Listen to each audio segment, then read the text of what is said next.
The seventh fish breaks the surface just past 4 in the afternoon, its broad dorsal cutting the flat Atlantic like a dark blade.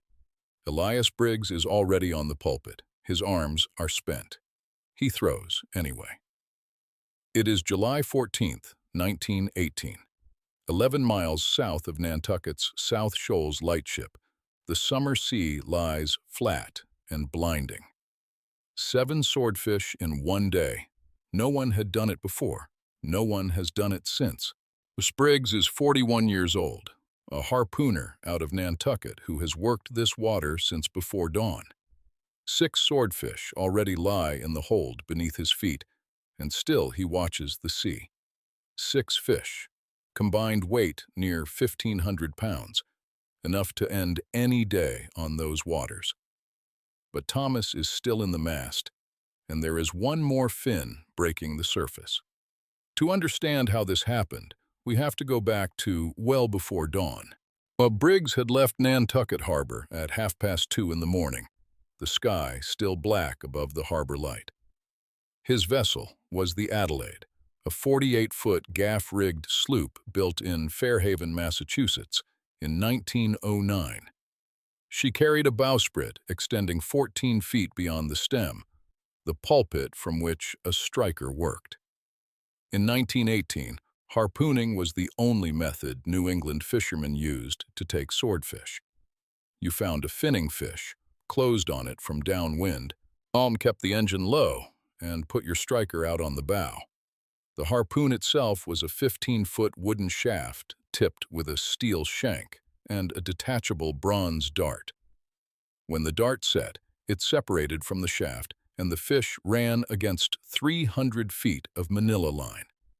300 feet of half-inch manila connected the dart to a painted wooden keg.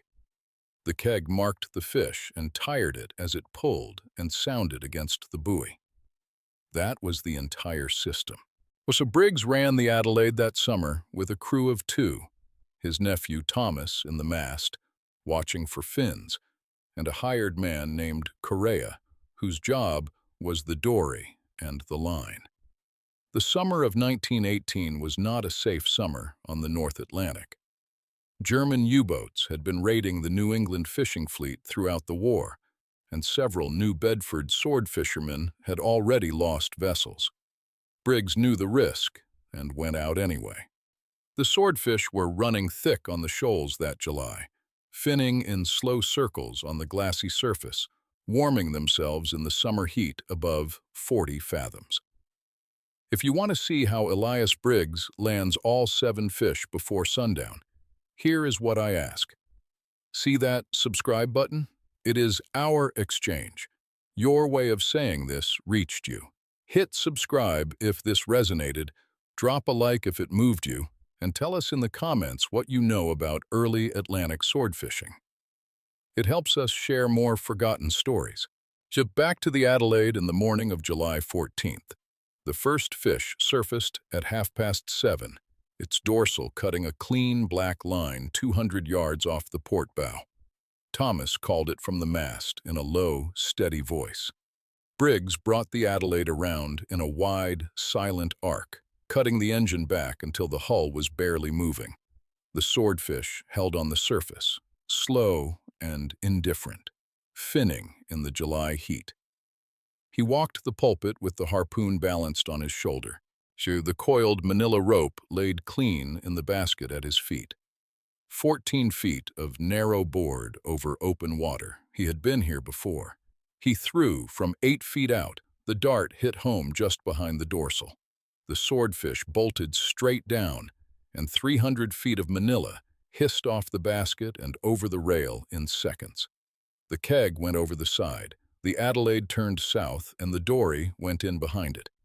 Thomas held the mast, scanning for the next fin. Correa was already rowing hard toward the keg. The first fish came in close to 240 pounds after 40 minutes of hauling in the dory. Correa pulled line hand over hand, steady, until the swordfish finally rolled and gave up. The second fin appeared before the first fish was even aboard. Thomas called it northeast, 300 yards, moving slow on the surface. Briggs looked up from the stern rail and moved without hesitation. He left the first fish half-hauled at the rail and walked back to the pulpit. 2 hours of morning already behind him. So the sun climbing hard. The second swordfish was still finning, still presenting. The throw was longer this time, 12 feet between the iron and the fish. The dart struck cleanly low behind the pectoral fin. The swordfish ran northwest and took the keg deep under. By noon, 3 fish were in the hold, and the deck was slick with salt and blood. The men had not eaten since before the harbor light faded. The July sun was full and merciless above the shoals.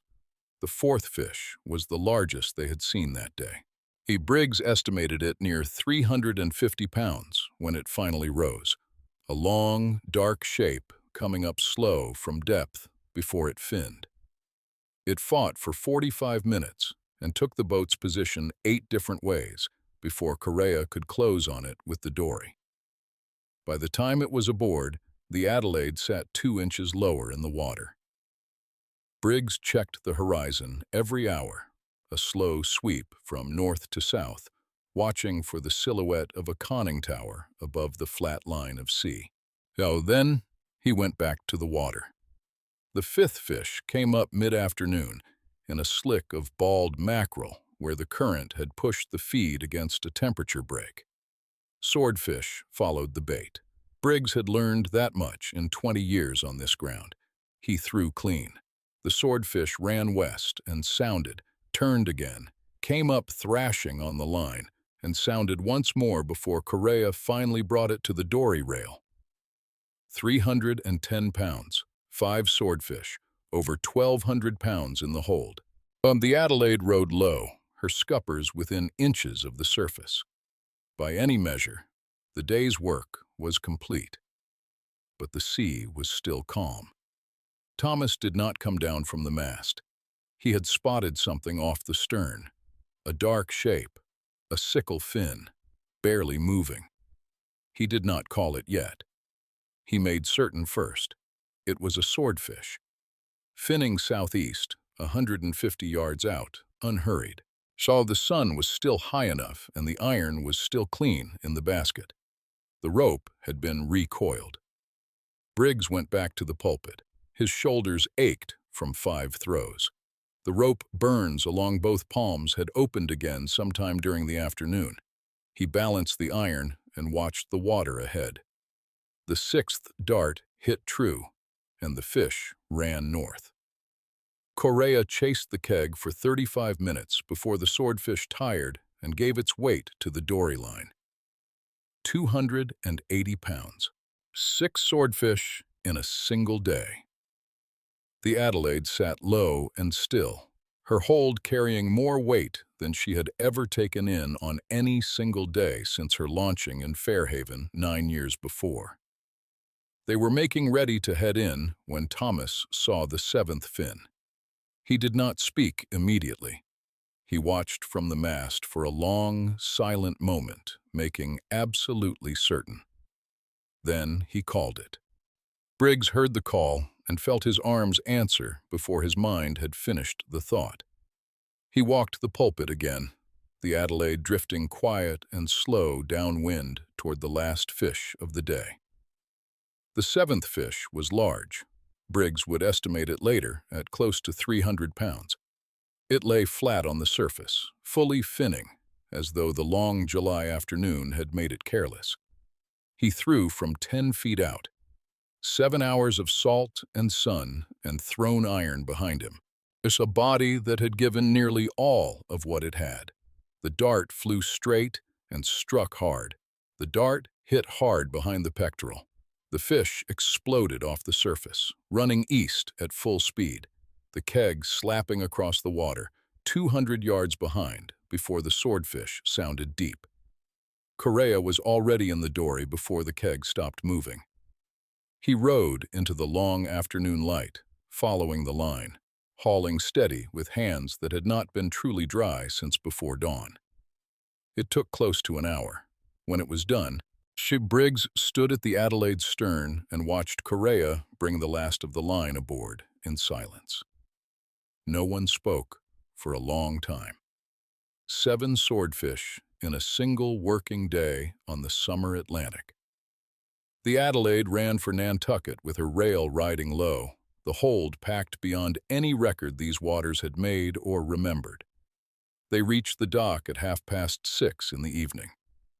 The fish were weighed one by one under the dock lanterns, the buyers and dock hands gathering as the tally rose, 2,040 pounds. Word spread through the harbor the way it always does when something extraordinary comes off the water. By nightfall, men were coming down to the dock to see the fish laid out on the planks. No one disputed the count. The witnesses were on the water, and the kegs were accounted for. 7 clean harpoon throws from the pulpit of one vessel in one tide by one man. Briggs said little about it and went out again the next morning. The Adelaide was re-provisioned before the harbor woke. There were still fish running on the shoals. The work was not finished. He fished those same waters for another 11 seasons. By the time he retired in 1929, gasoline-powered vessels had largely overtaken the old sail and dory method on the summer grounds. The numbers never matched. The record held for more than a century. The commercial swordfishing off New England changed entirely in the 1960s, when longlining replaced the hand-thrown iron and the last strikers left their pulpits for good. What Briggs did on that July afternoon in 1918 belongs to a specific kind of history, not written in any office, but in the weight of 7 fish on a dock at nightfall. Elias Briggs moored the Adelaide that evening, walked off the dock, and did not look back. The sea was still, so the 7 fish were already selling. If this story moved you, please like and subscribe. Your support helps us preserve these histories and the men who lived them. Tell us in the comments where you are watching from.